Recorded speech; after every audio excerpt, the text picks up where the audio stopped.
And ladies and gentlemen, please welcome the great Steve Wozniak.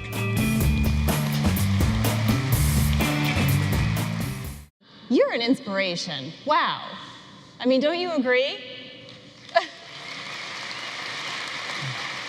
Well, I'm still such a geek. I'm so different than normal people. I'm just still an outsider in a lot of ways. But you grow up that way, and you try to look for the unusual things to do and be. I think that's what people love about you, though. You're such a real person, and so many people can relate to you. I want to start way back when you were a child. I don't know if anybody you know, but in 6th grade, you built a radio transmitter. I mean, not too many 6th graders are doing that. So what inspired you, and how did you even know how to do that?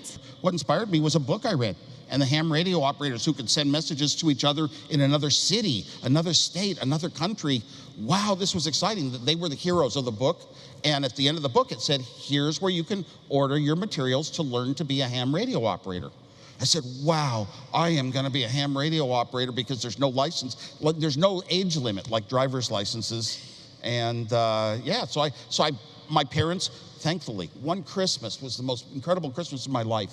I got these 2 big Helicrafter kits, boxes full of blank parts and assembly instructions, how you could hook together every little dial and the little, the cords between them, and solder all the things in place and the vacuum tubes and power it on. And man, that was a great experience. But I was building other large projects there on my own anyway, besides just radio stuff. So it started very early on. That was the same year I built a project with hundreds of transistors and diodes and resistors that would make decisions about the game of tic-tac-toe and would never lose a game of tic-tac-toe. It was like a computer made out of transistors, little tiny decision makers like neurons. You know what? My father never said, here's what you should be in life. You should be like me. You should be an electrical engineer. I just went down to where he worked, and I was amazed, and I watched him work at home, and I wanted to be an engineer. And then I learned electronics. And when I had questions, he helped teach me. You didn't have any courses in school on this kind of stuff, how do electrons flow through certain materials and what changes them, and he taught me that stuff. So, and I just thought it was just normal, fun thing. This is the thing I'm going to be in my life. And I wanted to be an engineer to build those sort of things. And my dad's convinced me that if we build enough of these nice machines, they'll do work that we used to do, and we won't have to work as hard. And our work week might go down from the one person in the family that had to work, might go down from 5 days a week to 4 days a week. That's all we'd have to work, and we'd have more time for fun. We'll go to Hewlett-Packard, because you said that you never imagined, you always were going to be an engineer. That's what you were going to do. And so you brought the personal computer idea to them 5 times, and they denied you. So Did you ever imagine that you would leave there and go on to create Apple II? Well, let's go through 5 times. First of all, I was going to build that computer that year once I discovered a formula that I could afford a full computer with 4K of memory. And once I saw that formula, I was going to build it, and I was going to build it to show off, A, my engineering prowess, which was very unusual, and B, to help other people start the revolution. And I gave away my design for free, the first one. Now, after I'd been doing that, I was kind of a hero at my club showing off this computer. I was going to be an engineer for life at HP. I would never give up my job at HP in those days to start a company. But so I pleaded with HP, here's a great computer you can make. You're making calculators. That's kind of consumer. This computer is going to be fun. It's going to go into homes. It's going to let people solve their own problems and write programs and all that. And they turned me down. And then a local store wanted to buy $50,000 worth of computers with all the parts in them.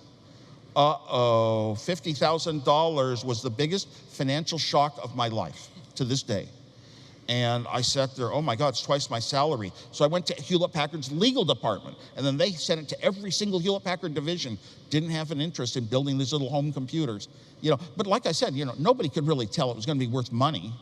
Sometimes, when something disruptive comes along, you don't see it at first. But that was that's the Hewlett-Packard side. But getting there were a lot of steps, building up, getting closer and closer to what would become the Apple II computer, and it would be basically, our only successful product for the first 10 years of Apple.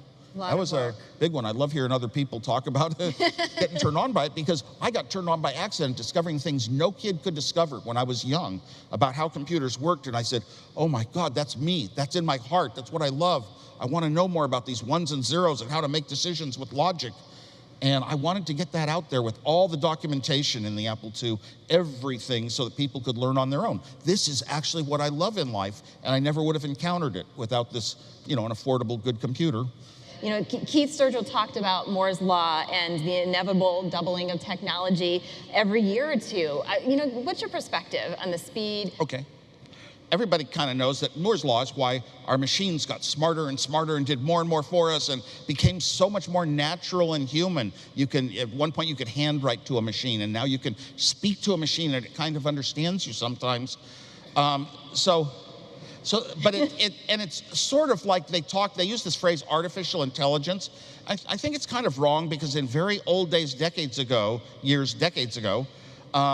I was taught artificial intelligence, where now we just sort of like solving chess. We program a set of rules and methods that come from the humans, and that's simulated intelligence, not artificial. It's not real intelligence, it's simulated intelligence.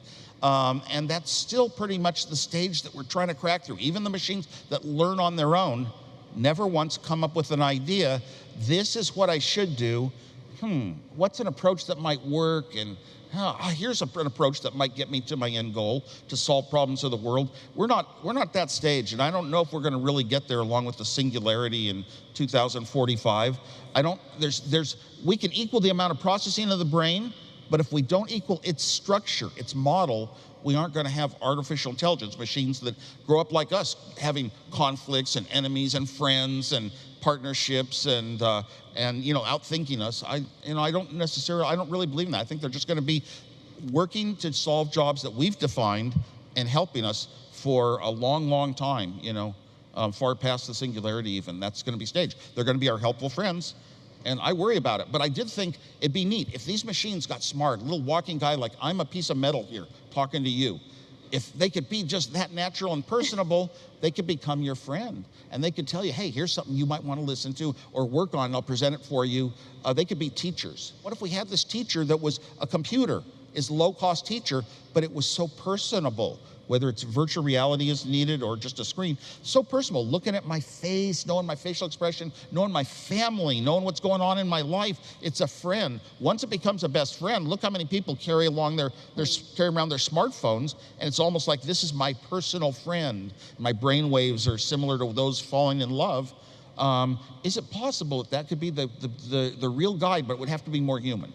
Well, this was a great adventure. Thank you so much. I wish we had more time, but we need to wrap this up, and we could talk for hours, I'm sure, but I know the people in this audience do what the things that I love in life. Well, thank you so much for taking your time to be with us and everyone who's watching. So I really appreciate it.